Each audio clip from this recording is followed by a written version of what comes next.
Olá, seja bem-vindo a mais um podcast ViviPod.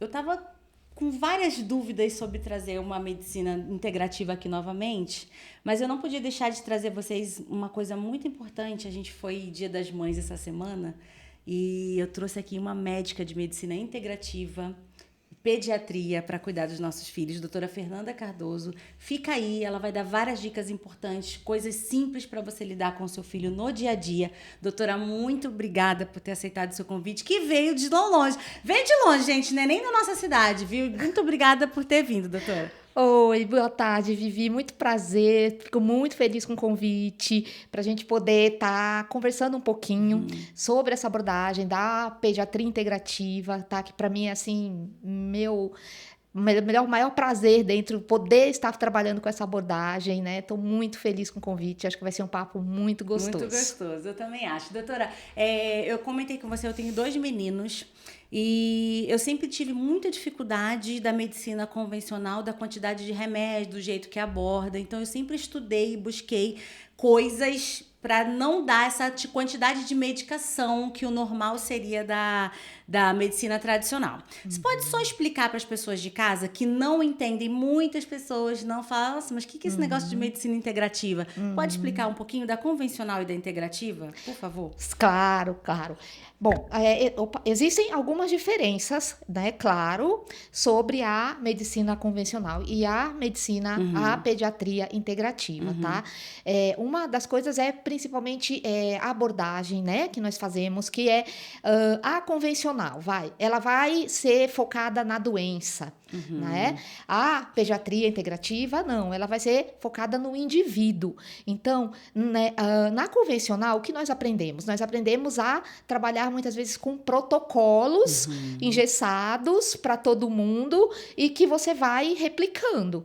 Já não, quando a gente começa a ter o olhar da medicina integrativa, da pediatria integrativa, não, você vai individualizar isso. Você vai ser um tratamento individualizado. Cada indivíduo é um indivíduo e ele vai ser visto como um todo. Não só a doença em si, mas você vai avaliar também tudo que está envolvendo aquele indivíduo ali, tá? Para você chegar realmente no melhor, eu falo que é o melhor potencial de saúde que a gente quer para aquela criança, Individualmente, né? Individualmente. Porque eu tenho, assim, cada indivíduo é uma pessoa totalmente diferente, responde aos estímulos, à quantidade de vitaminas. Se um pega uma doença, o outro fica pior, o outro, por que o outro não fica tão ruim quanto o irmão, né? Isso. Eu tava falando para você no caso da dengue, a gente tá agora com esse assunto muito top, né? Headline aí do que tem acontecido. Então, assim, tenho uma amiga que ela tem 3 filhas, 2 delas pegaram a dengue,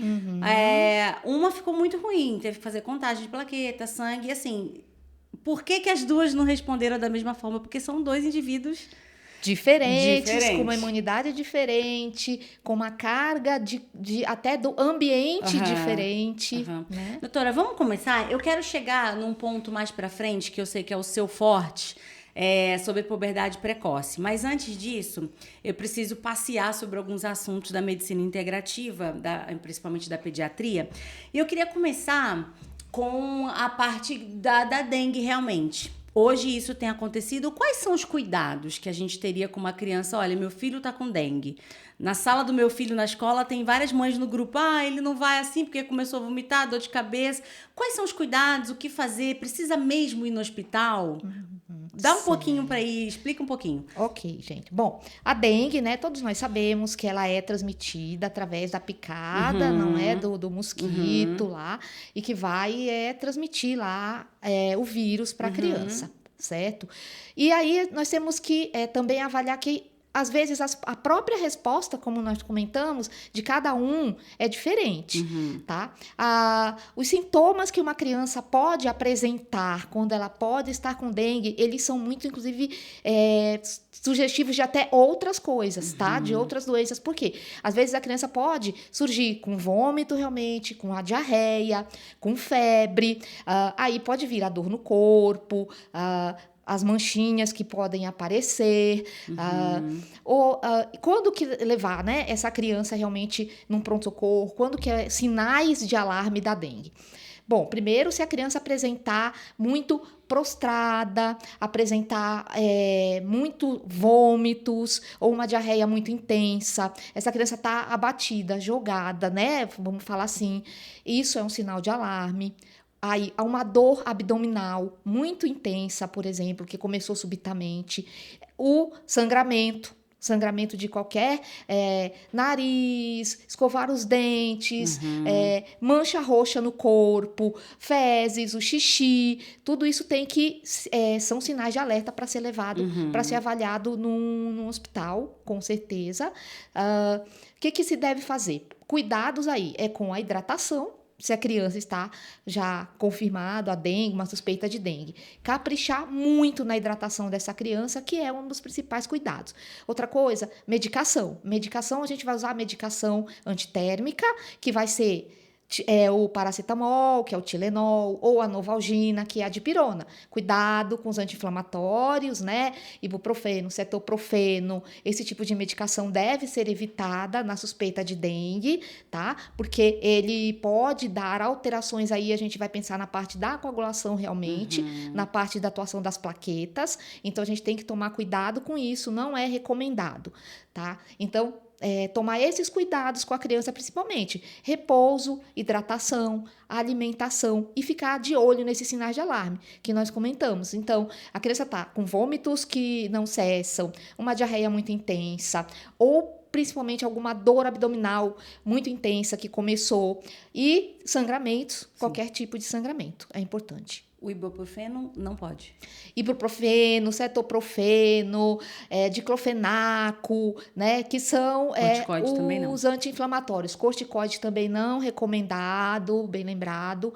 Não são recomendados por quê? Porque tem essa questão da atuação na parte da coagulação do sangue, lá relacionado com a parte das plaquetas. Então, a gente não recomenda que seja utilizado, tá? Ótimo. Tomar cuidado com isso. Ótimo. Doutora, eu vou fazer já um paralelo, a gente falou um pouco de corticoide. Meu filho tem rinite alérgica. Então, se ele tivesse com dengue, eu deixaria sem tomar nenhum tipo de corticoide, mesmo bronquite, vamos entrar na bronquite, porque a bronquite precisa tomar... muitas vezes é o uso do corticoide necessário. E como é que faria isso? Não tem jeito, né? Não tem jeito, teria que se avaliar realmente, né? Risco-benefício dessa criança.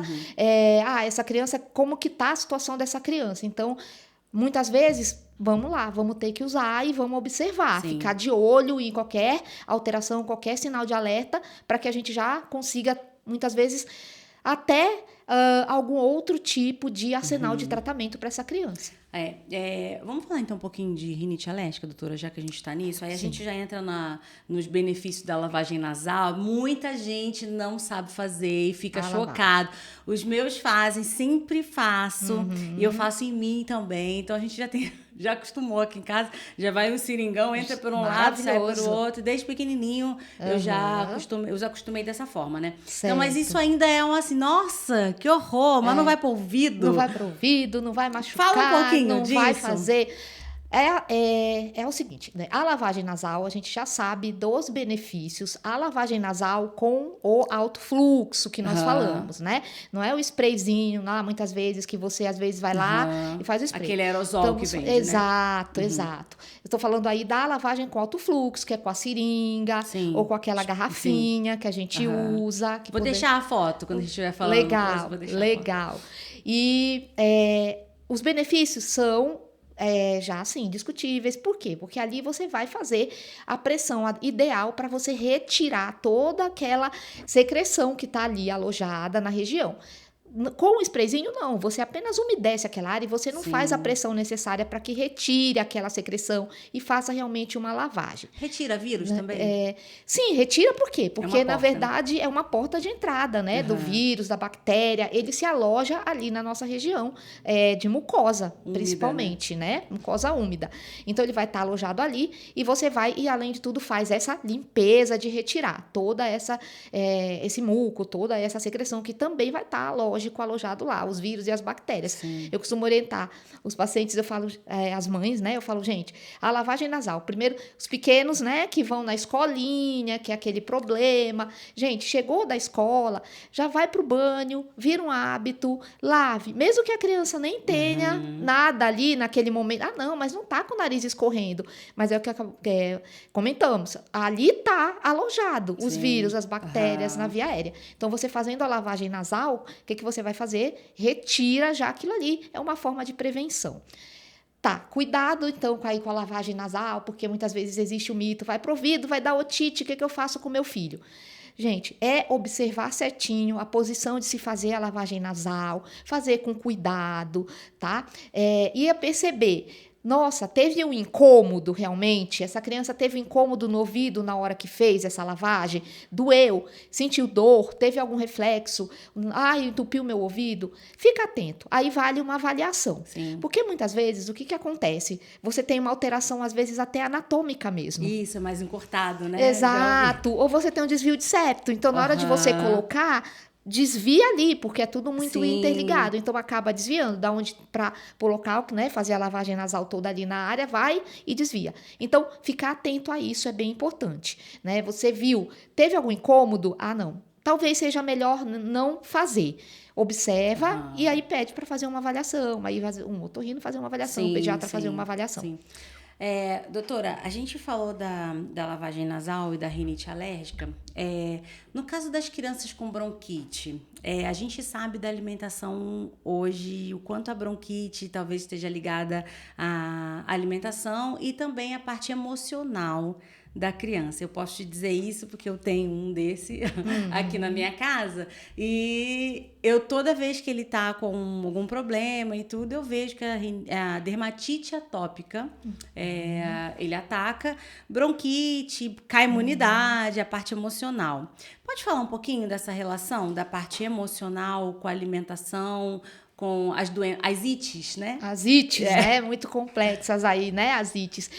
Isso aí, com certeza, né? A rinite alérgica, a dermatite atópica, elas têm, sim, um fundo emocional, tá? Então, às vezes, a criança tem um gatilho ali que faz com que ela exacerbe aquilo lá. Isso pode ser alguma questão no ambiente, alguma coisa que aconteceu, algum fato que faça com que ela tenha aquilo lá e exacerbe a dermatite atópica. Isso pode estar relacionado, sim, com a questão de alimentos, alguns tipos de alimentos, hoje aí bastante, às vezes, questionado, mas que já se sabe bem, né? Glúten, lactose, né? Glúten, tudo isso daí.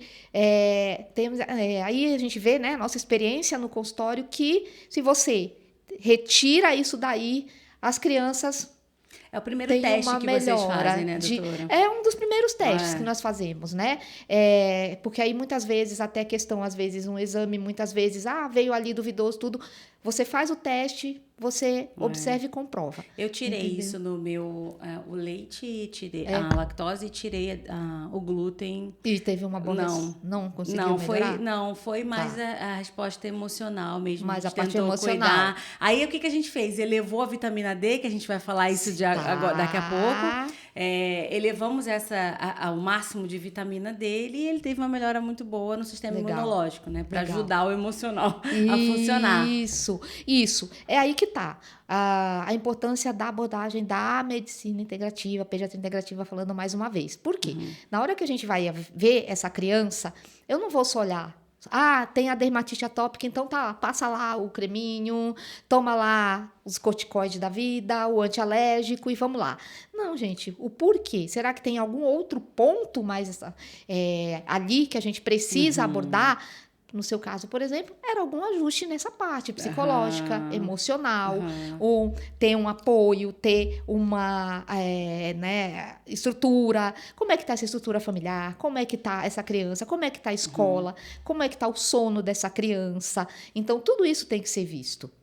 Vamos falar então, já que você falou um pouco de sono, hoje a gente sabe de algumas doenças como o TDAH, eu acho legal a gente falar sobre isso, porque eu só escuto isso.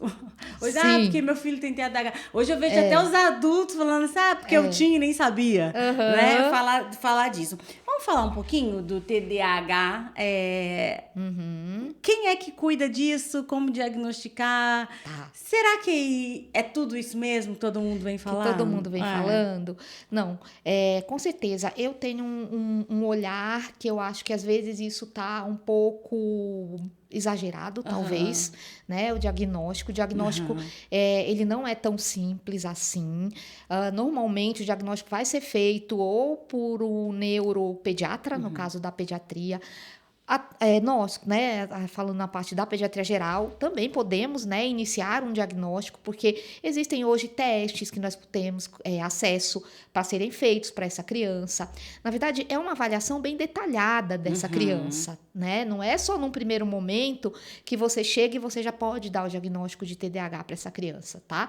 Existem testes que devem ser feitos, um acompanhamento que deve ser feito, a avaliação de exames laboratoriais. Tem crianças que apenas você ajustando alguma coisa que a gente fale de nutriente, essa criança já melhora. Doutora, para quem não sabe o que é o TDAH, pode só dar rapidinho explicar o que é? O que é? Isso é um transtorno de quê? Isso, o TDAH é um transtorno de déficit de atenção e hiperatividade, né? Onde essa criança vai apresentar algum desequilíbrio, ou vai apresentar sintomas de agitação, né? De, às vezes, até agressão, autoagressão, né? Um desequilíbrio da parte emocional, comportamental, alimentar.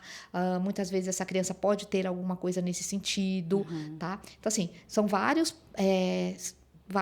sintomas e várias características que essa criança apresenta que você vai avaliar e dar o diagnóstico. Porque às vezes a criança tem, ela é muito agitada, tem TDAH. Não, gente, às vezes é só uma criança agitada. Às vezes é só uma criança agitada que precisa ver, às vezes, algum ponto que está causando essa agitação e que você vai corrigir isso e vai ficar tudo bem. Às vezes coloca no esporte que passa, né, doutora?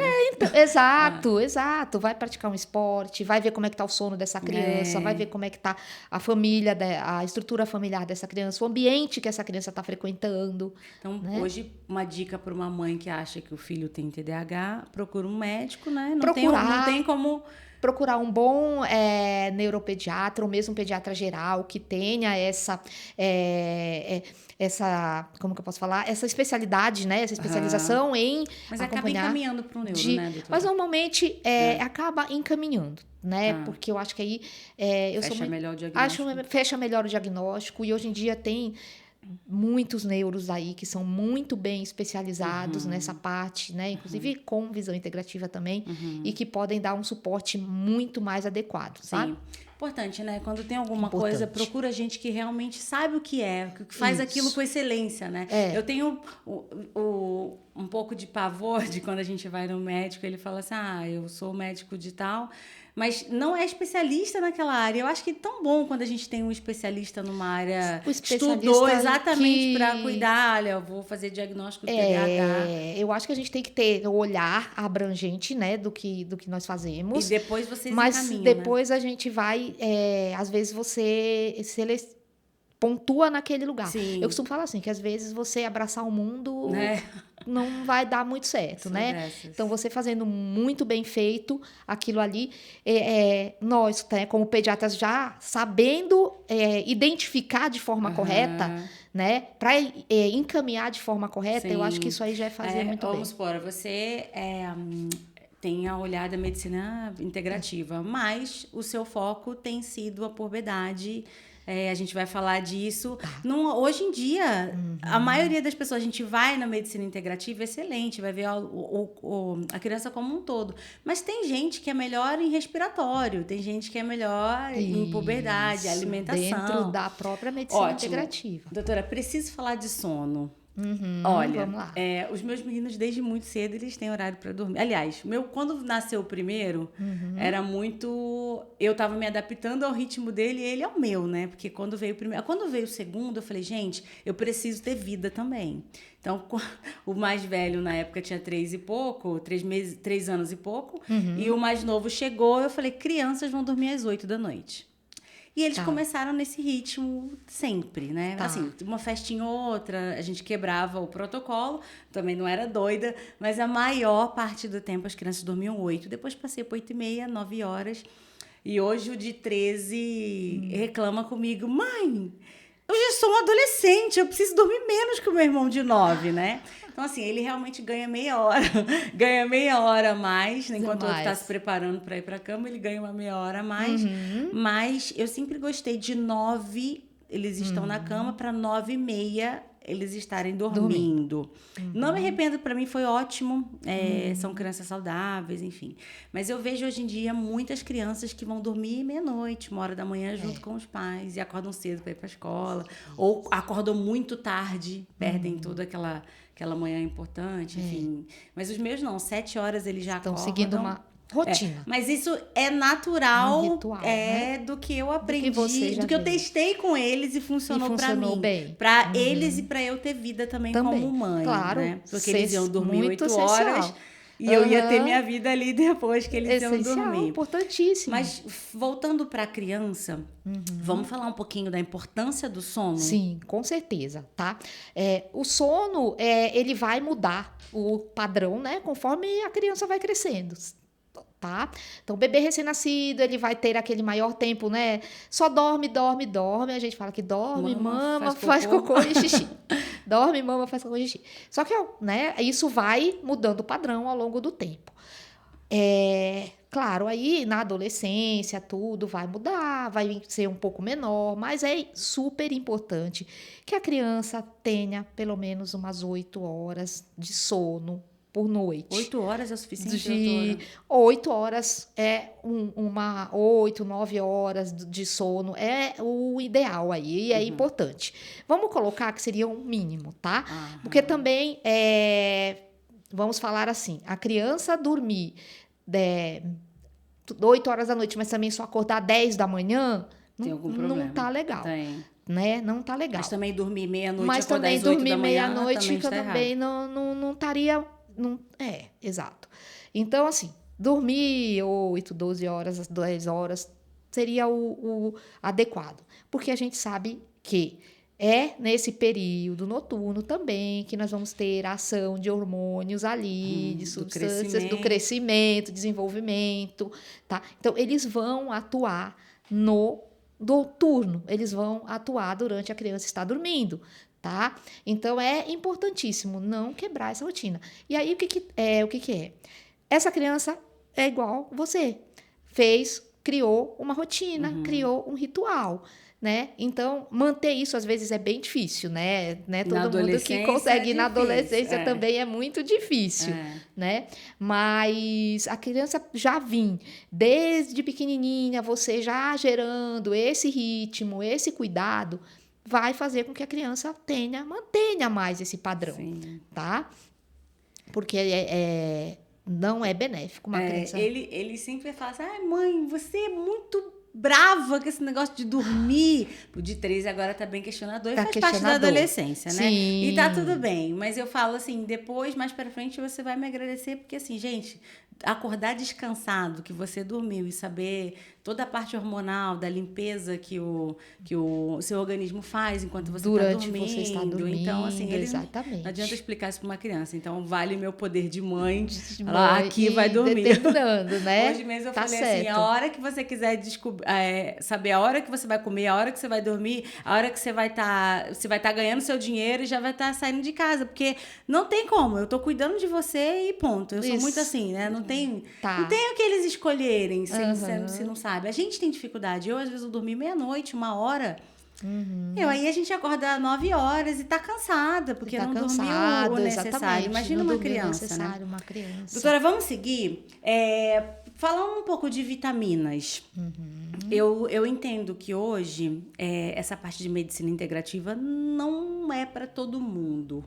Porque não é uma medicina barata, e sendo que vocês estudam muito, né? Os cursos são muito caros, enfim. E é um tratamento, uma consulta totalmente individualizada para aquela pessoa, que não é uma consulta de 15 minutos. Geralmente vocês demoram 1 hora 1h30. 1h30, exatamente, para Exato. atender uma pessoa. Atendimento, é isso Imagina, aí. a gente vê consultas que a gente entra, a pessoa fala, que você toma isso, 15 minutos, você já foi. próximo, né? Tá. Então, eu acho isso interessante e já parte daí que a pessoa precisa anotar. Nossa, uma pessoa que faz uma consulta de 15 minutos e o outro de 1h30, né? Tem alguma diferença. Tem alguma coisa aí, né? que não tá batendo. Vamos falar, então, da suplementação individualizada e daqueles polivitamínicos que a gente compra na farmácia, que às vezes também não é tão barato, mas a mãe acha que aquilo ali é o suficiente para a criança dela.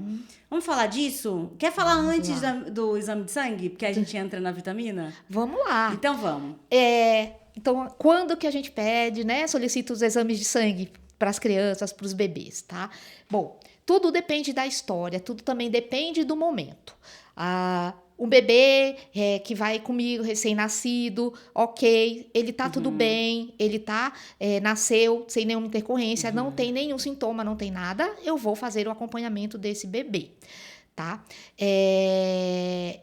Aí, seguindo de acordo com a história da mãe, tudo, depois a gente pode até entrar um pouquinho aí na importância da consulta pediátrica pré-natal, para que a gente, né, venha fazer esse acompanhamento desse bebê, eu já tenha toda uma história por trás, e aí a gente relacionada, inclusive, à parte de suplementação. Muito legal. Né? Porque a história da mãe vai me dar todo um respaldo e um direcionamento porque eu vou seguir lá na frente. Né? E eu vou seguindo. Tem algumas recomendações, né? Inclusive da Sociedade Brasileira de Pediatria, né?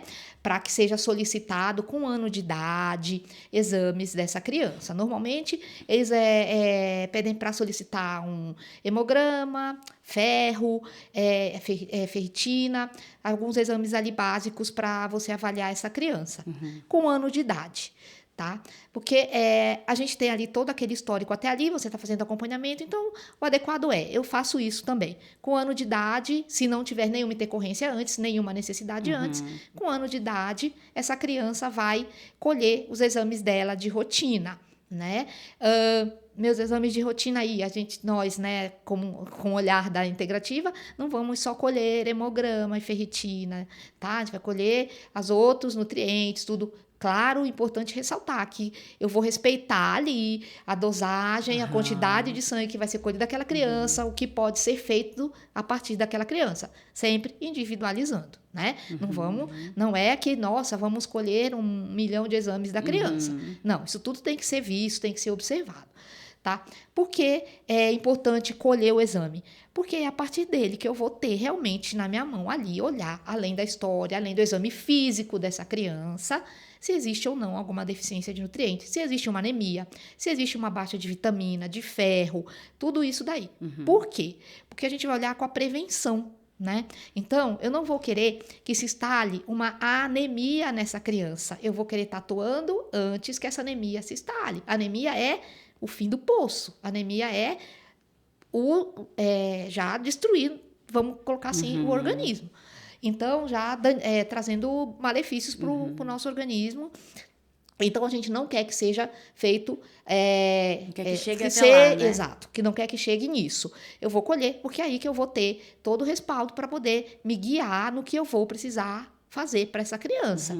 Então, colher uma lista de examezinhos que a gente faz, eu vou avaliar. Importante saber que não vou olhar somente valor de referência, eu preciso, né, saber interpretar esse exame, e é isso aí. Correlacionar, né, doutora? Porque Exato. eles olham um individual e vê que está dentro da referência e tá ótimo. Tá, ferritina de 20 a 300 e não sei o quê. Não, tá 20, tá tudo bem, tá? Isso aí é um exemplo, né? Citando a ferritina, que é a nossa reserva de ferro no organismo, né? Então, assim, é importante. Isso daí a gente não aprende na faculdade, tá? A gente não aprende isso na faculdade. Sim. Como é que a gente vai aprender isso? Quando você vai fazer realmente cursos, pós-graduações, curso de suplementação, a a pós-graduação de pediatria integrativa, os cursos de exames laboratoriais, tá? A nutrição materno-infantil. É nisso aí, você aprofundando no mundo da pediatria integrativa, que você vai entender a interpretar. Que ali, olhar só o valor de referência não vai estar te dando o melhor que essa criança pode estar em termos de saudável. Né? Mas não tem nada, não tem doença nenhuma, não tem nada, tá. Mas vamos lá, vamos analisar. Ou uma criança que vive doente, que vive gripada, né? Você olhar lá o valor, tá no valor de referência. Não, vamos otimizar isso? Você otimiza aquilo lá, você vê que tudo aquilo melhora.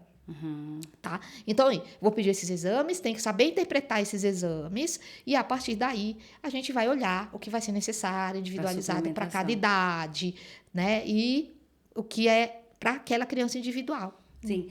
Eu não sei se isso a gente pode falar, eu não sei como é que isso funciona, mas assim, a gente sabe que no adulto a gente precisa estar com a vitamina D, magnésio, ômega 3, tem o complexo B, né? Sim. Então, eu não sei como é que isso funciona na criança. Tá. Você tem como me falar assim, Vivi, eu acho, ou eu vi aqui no meu consultório que a criança, quando ela tá com elevados de vitamina D, como meu filho, quando a vitamina D dele tá elevada, eles não pegam resfriado, nada, não pega nada. Meus filhos nunca tomaram dengue, nunca pegaram dengue, mas também, assim, tomam um complexo B individualizado, o complexo B, todas do complexo B, individualizado para eles, sabe? Isso. Então, pode pegar dengue? Pode, mas, assim, parece que o cheiro do complexo B, o mosquito já não gosta tanto. Isso daí, exato, né? A gente sabe que tem uma relação aí, Sim. né? Que o cheiro, vamos falar assim... Tem um cheiro na pele. A gente não sente, né? Mas o mosquito sente. Isso, mas o mosquito sente aquilo e repele, né?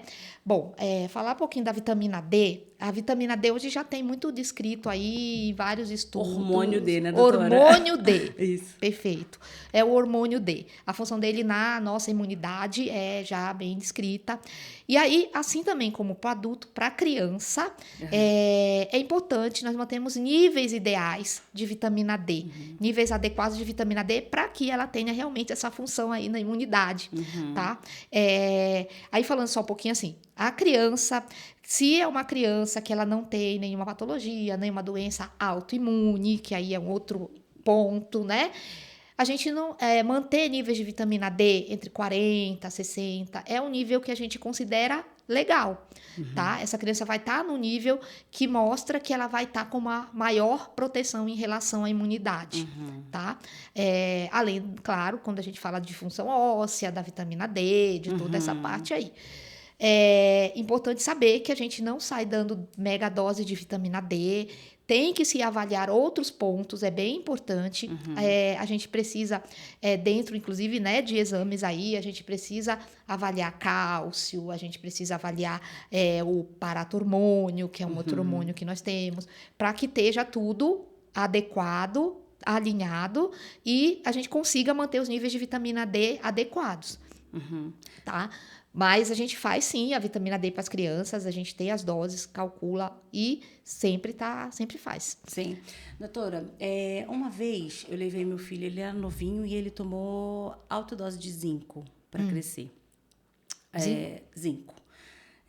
A gente vai falar já da puberdade. Deixa eu só falar antes da gente entrar na puberdade, porque eu quero falar um pouco dessa fase de crescimento, né, da criança e tudo.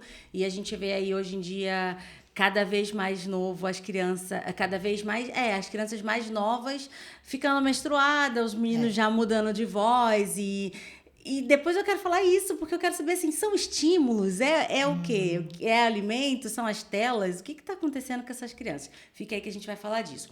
Mas antes, assim, doutora, eu preciso saber se a criança tem que ir fazer cocô todo dia.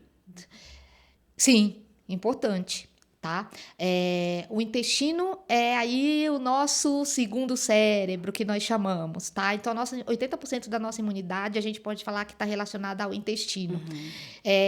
O intestino que está em, nós chamamos de disbiose, ou seja, com um descontrole ali entre os bichinhos que nós temos, vamos falar assim, ali dentro tem um prejuízo. Se a nossa barreira intestinal... Os bichinhos do bem e do do mal, bem né, e doutora? do mal, isso, exatamente. Os bichinhos do bem e do mal estão desequilibrados ali, a gente tem mais do mal do que do bem. Ou a nossa barreira intestinal ali, ela está danificada. Isso está totalmente direcionado com a nossa imunidade também. Então, a criança que ela tem aí, o que vamos chamar da constipação intestinal, a gente tem que avaliar a causa dessa constipação intestinal. Ou muita diarreia também, né, doutora? Não entendi. Ou muita diarreia também, porque às vezes a criança... Exato, muita diarreia também. Ela pode ter muita diarreia ou ela pode ter a constipação intestinal. Qualquer dessas coisas que fujam, né, a um padrão da normalidade aí, tem que ser investigado, tá? Muitas vezes vai estar relacionado com alguma patologia, muitas vezes vai estar relacionado com esse próprio desequilíbrio, a desbiose intestinal, que a gente tem que equilibrar isso daí, tem que buscar a causa, né, o porquê dessa diarreia, o porquê dessa constipação intestinal. O ideal é sim que a gente faça evacuações todos os dias, que a gente tem lá o manualzinho do cocô, qualidade das fezes, que chama a escala de Bristol. Então tem o tipo lá, o Bristol 4, que seria o que a gente considera como o legal, a melhor forma da gente estar observando. Formato dessas fezes, a cor, se né? É seca, né? Se é ressecada, se é umas fezes mais ressecadas, se é aquelas fezes muito amolecidas, bolinhas, tá? Então, tudo isso a gente tem que olhar e tá avaliando. Aí tem alguns exames específicos também que a gente pode fazer para avaliar como é que tá a qualidade. Normalmente é o quê, doutora? Probióticos? Para ajudar na volta da função? Porque eu já vi mães dando laxante para criança. Então, aí a gente falar do laxante, o laxante não é a melhor caminho para que, no caso da... Que vai resolver só o problema exatamente, na hora, né? No caso da constipação, tá? O laxante, ele vai tratar ali aquele sintoma. Ele não vai tratar o que está acontecendo, a base. E a gente sabe que tem efeitos colaterais de usar o uso recorrente dos laxantes, tá? Às vezes, até sim, a gente pode começar a usar por um período para que a gente melhore aquele lá, mas depois o importante é tratar o que está acontecendo.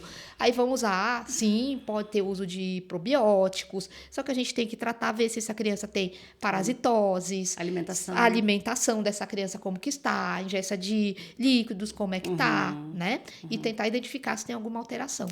Porque o primeiro passo que a gente tem, que é o mais preguiçoso, é dar um remédio, né? Sim, todo mundo vai resolve lá, o problema na hora. Laxante. Eu sempre falo isso da dor de cabeça. Eu raramente tenho dor de cabeça, doutora, mas assim, pra mim não é comum a pessoa ter dor de cabeça e tomar um remédio. Aí amanhã tem de novo. Gente, mas o que tá acontecendo, né? Por que tá com essa dor de cabeça? E geralmente, assim, eu investigo isso nos meus filhos sempre. Tá com uma dor de cabeça, não é normal ter dor de cabeça. Vamos ver se é à vista, se tá muito nas Tempo telas. de tela. Então. Mas eu tenho dificuldade de falar assim, é normal, é só uma dor de cabeça. É só uma dor de cabeça. Né? Tá com o nariz entupido. A pessoa vai, pega o Neosoro... Sim. Mas por quê, né? Neosoro também, né, doutora? Eles fazem muito isso com criança, né? Cuidado aí, vamos falar, né, dos descongestionantes nasais, né? É um ponto para chamar atenção, tá? O próprio efeito do descongestionante nasal, ele pode levar aí a criança a ter efeitos colaterais, ela pode ter arritmia, né? Pode ter mal-estar, padez, sudorese, enfim, por conta desse quadro. Às vezes a gente vê, inclusive, que cuidado em casa, que aí a gente vai falar um pouquinho dos acidentes, né, que acontecem. Já vi criança que passou a mão e derramou o vidro no nariz e aí... A pressão cai toda, né? Hipotensão, arritmia, né? Que aí vai dar os sintomas, né? Sudorese, mal-estar, palidez, enfim. Então, muito cuidado com essa parte, gente. Descongestionante nasal não é para ser usado. É remédio, tem indicação. E normalmente, para criança, é uma coisa que eu... Tenta a lavagem primeiro, né, doutora? A lavagem nasal, exatamente. Sim. Doutora, vamos fechando essa parte. Depois eu quero falar que você atende em telemedicina, vocês também que querem ter uma consulta integrativa que a doutora atende a telemedicina. Falamos um pouco da alimentação, da importância e tudo, mas a gente tem que forçar a criança a comer algumas coisas que elas não gostam? Tá, exatamente. Não é o forçar que vai resolver e que vai fazer com que a criança comece a se alimentar da forma que você quer que ela se alimente. tá? É importante você respeitar o tempo dessa criança, você tentar entender ali o momento e que, dependendo aí, a gente vai falar um pouquinho, né, no início da introdução alimentar, essa criança tá na fase de experimentação, essa criança tá conhecendo o gosto, textura, né, sabores, então tentar fazer com que isso seja mais natural possível. Divertido, né? Divertido possível. Seja naquele tempo, deixa a criança pegar, deixa se sujar, né? No tempo dela, com calma. A criança prefere pegar? Tá bom, então deixa, vai. Claro, supervisionado, cortezinhos adequados, né? Tipo de alimento adequado para essa criança. Tudo isso tem que ser respeitado, tá? E aí não forçar, a criança deixou ali, tá tudo bem. Tá? Aí a gente vai, né, nos maiorzinhos. Eu vou chegar lá. Eu vou esperar você chegar lá, mas é porque eu vou chegar lá também. Vamos lá. Fala aí dos maiorzinhos. Isso, a gente tem uma fase das crianças aí de 2 anos de idade, né, que talvez seja uma das maiores queixas aí, a partir de 2. Eu comia tudo, agora não quer comer e tal. Bom, primeiro a gente tem que ver um ponto que é a questão da rotina familiar e do ambiente que essa criança tá. Né? Como é que está sendo o ritmo da alimentação dessa criança? O que está sendo ofertado para essa criança? Que às vezes a gente quer dar para o adulto, para a criança vezes, e o adulto não come, e né? o adulto não... Exato, né? Então, assim, observar como que é a minha rotina, o que eu faço. Colocar a criança na mesa, junto, e você está ali também consumindo aquilo ali, claro que você vai ter uma melhor resposta do que aquela criança vai levar aquilo como mais natural, como mais tranquilo e vai se adaptar a fazer aquilo lá, né? Aquilo lá, né, que a palavra convém, seu exemplo, arrasta. Então, é bem por aí também, cara, né? E outra coisa é que, porque às vezes, o que acontece? Acaba se tendo uma substituição de alimentação. Começa a se inserir as guloseimas da vida. Bolacha, salgadinho, Danone, refrigerantes e afins aí. O que a criança vai preferir? Esse outro tipo de alimento. Porque o nosso próprio paladar, ele chama isso, né? Chama isso. Claro que a gente acha muito mais gostoso a gente comer, né? Do que da vida. Exatamente. Então, tem que ter esse equilíbrio em casa desde pequeno também, tá? E respeitar que, por exemplo, a quantidade de comida, ela vai... A criança, ela vai mudar com o desenvolvimento dela, com o crescer. Até 1 ano de idade, ela tem um ritmo de crescimento. Depois ela passa para um ritmo um pouquinho diferente. Que às vezes a quantidade de comida vai reduzir mesmo. Então, a criança comeu aquele tanto que está satisfeita, muito bem. Por isso aí, né, é importante ter o acompanhamento do pediatra. Porque você vai ver como é que tá o crescimento, ganho de peso, desenvolvimento e avaliar se tem alguma coisa ali que a gente precisa intervir. Sim, às vezes pode substituir, né, doutora, uma alimentação pela outra e tá tudo bem. Ninguém é obrigado a gostar de tudo, né? Sim. Eu dei mamar 2 anos. Os 2 mamaram 2 anos no peito e nunca usaram chupeta, nunca tomou leite de fórmula. Enfim, e quando eles entraram na alimentação, eu dei a partir de 7, né? Comecei a alimentação a partir de 7.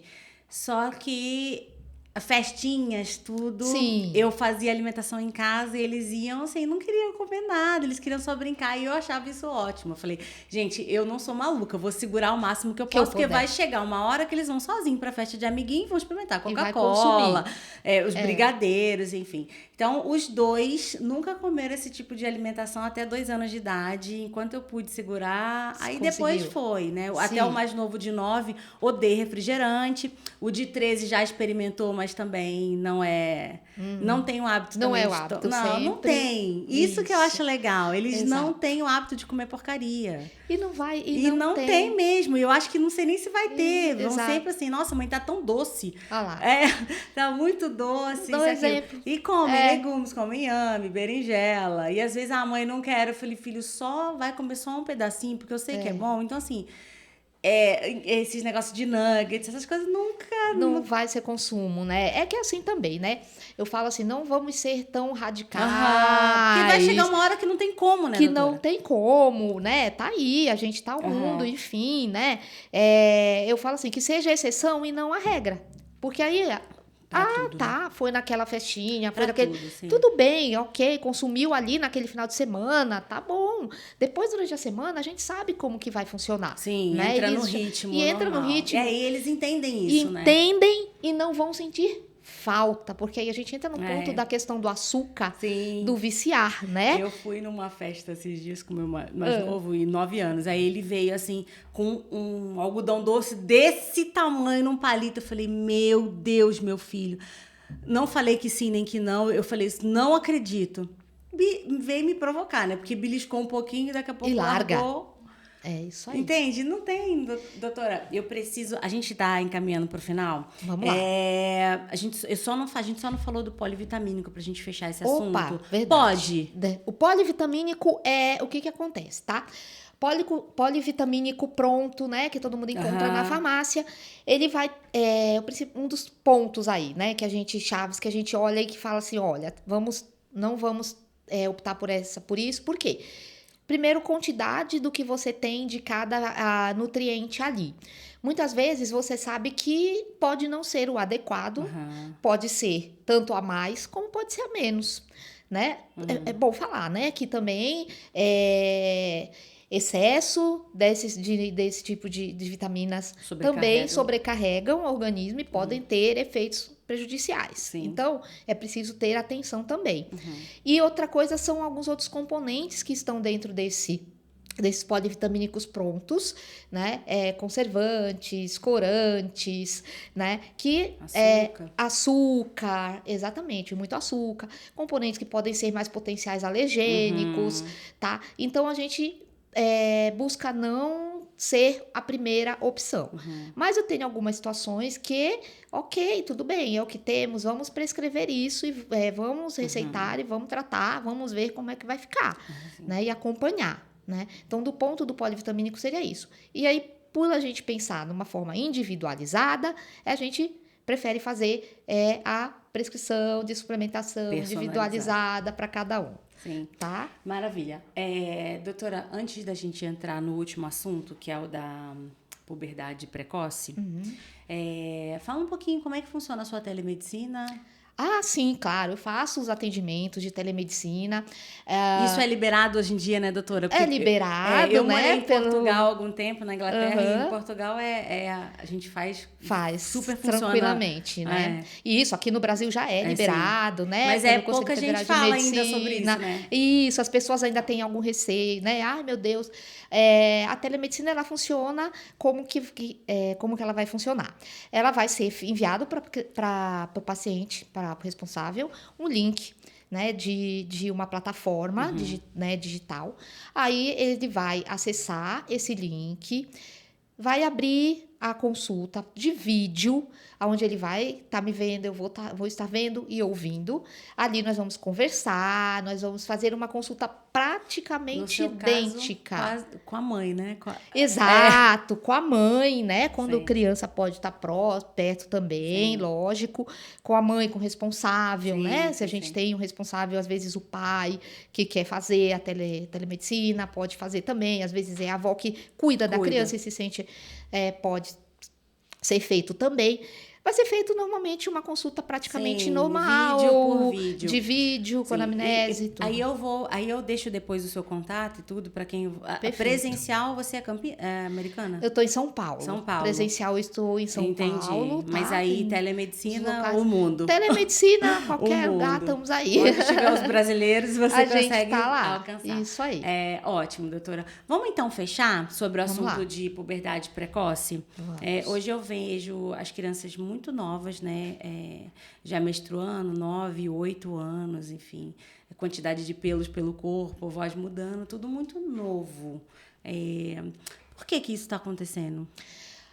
Pois realmente, cada vez mais a gente está notando mesmo no consultório essa redução desse tempo, né? Das meninas, por exemplo, começarem a iniciar a puberdade antes dos 8 anos, que seria o adequado, os meninos aí também, antes dos 9 anos, 10 anos, a gente observa isso.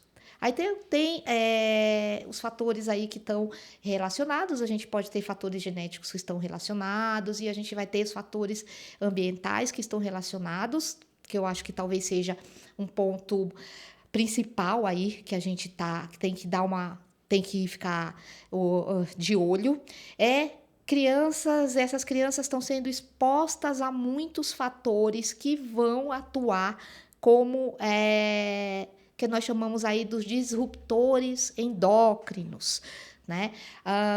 Aí a gente está falando de coisas no dia a dia que às vezes nós nem chamamos, nem atentamos a isso, atentamos que isso, poxa, mas isso pode? Sim, pode. Fala aí um pouquinho A disso. gente tem a própria alimentação, se nós pensarmos que carne, contato com hormônio, né? Qualquer tipo de carne, legumes mesmo, verduras, sim, com agrotóxicos, com antibióticos, tudo está ali envolvido e a gente tem aquele contato, né? Quando a gente vai consumindo do dia a dia isso, eu vou falar daí da parte de higiene. A gente tem o shampoo que a gente usa, o sabonete que a gente usa, produtos que a gente usa para fazer o nosso skincare do dia a dia, tudo isso daí tem os parabenos, os fitalatos, que são chamados disruptores endócrinos. Como que eles vão atuar lá? Eles vão atuar nos nossos centros dos hormônios, tá? E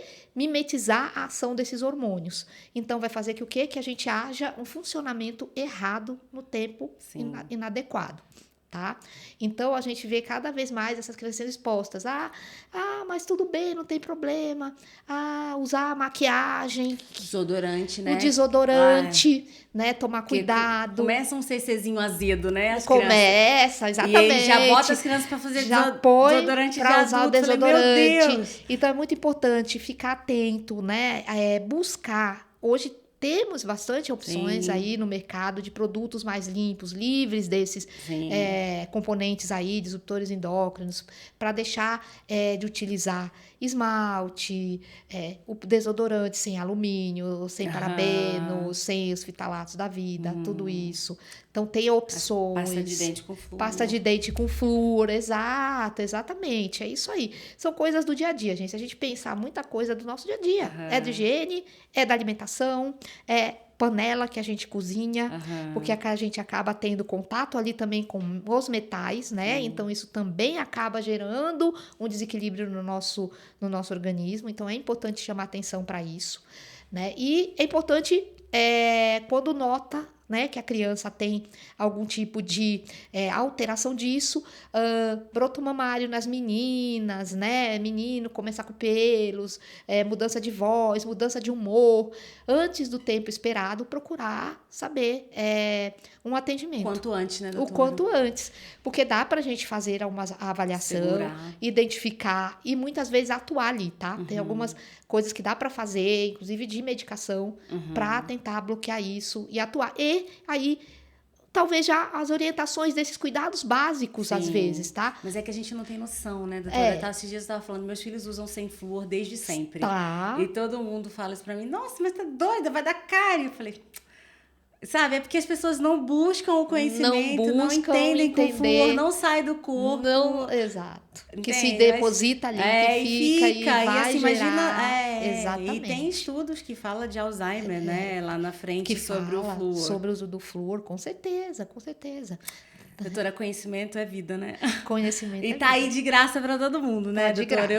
A gente começou falando sobre isso, da importância de uma conversa dessa para alertar uma mãe, uma avó, um responsável por uma criança, cuidado tão simples, né? Eu uso muito pouco o Teflon, né, aqui em casa. Eu sei que às vezes é rápido uma frigideira, mas assim, não é um negócio que eu faço todos os dias, o feijão, cozinho, o arroz, tudo a gente usa a panela de inox, né? Para ter o menos contato possível com alumínio, seja até com ferro mesmo, que o pessoal acha que...